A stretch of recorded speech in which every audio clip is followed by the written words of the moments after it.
Here are 10 deeply intriguing, funny, and unique insights into The Godfather that even die-hard fans may not know. This isn't just a list, it's an invitation to uncover what made The Godfather one of the most revered films of all time.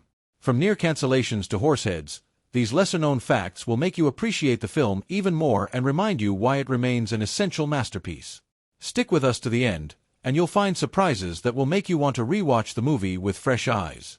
And hey, if you enjoy this kind of content, don't forget to like, comment, and subscribe for more fascinating film trivia that digs deep into the classics.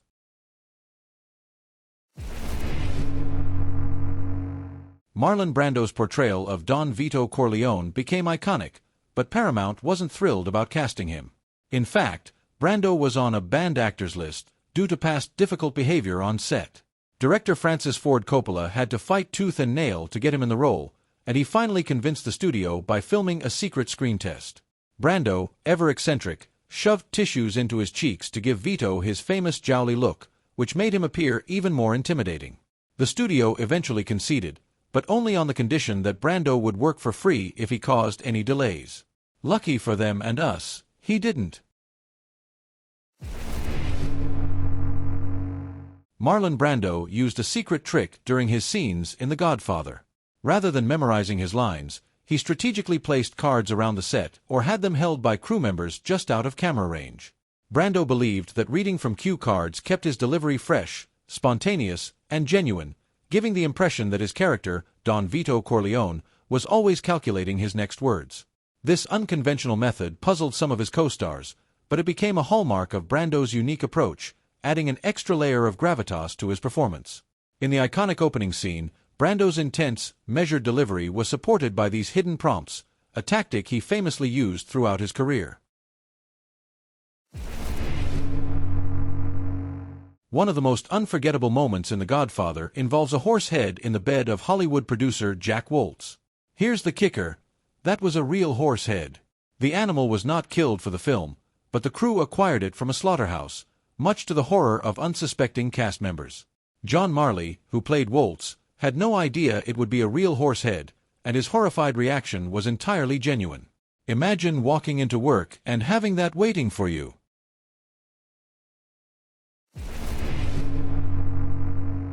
James Caan, who played the hot-headed Sonny Corleone, was known for his improvisational flair on set.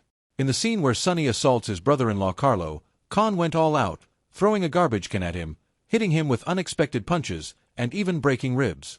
Caan's fury was so authentic that the bruises Carlo actor Johnny Russo sustained were real. Russo even claimed that Caan went overboard due to some genuine backstage tension, adding an extra layer of ferocity to an already brutal scene.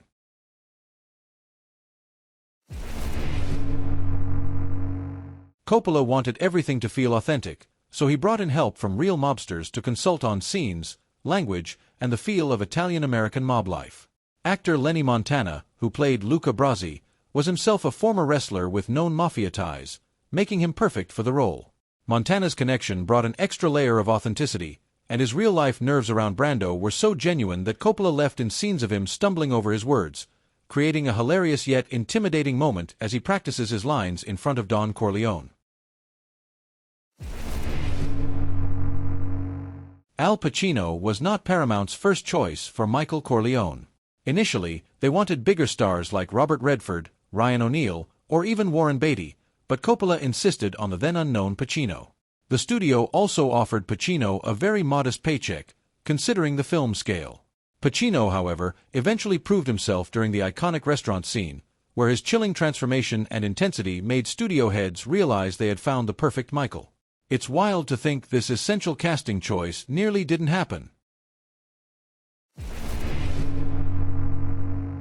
The iconic image of Don Vito Corleone stroking a cat during the opening scene wasn't planned. In fact, the cat was a stray found around the studio lot that wandered onto the set, and Brando just started petting it. Coppola loved the imagery, symbolizing Corleone's blend of warmth and menace.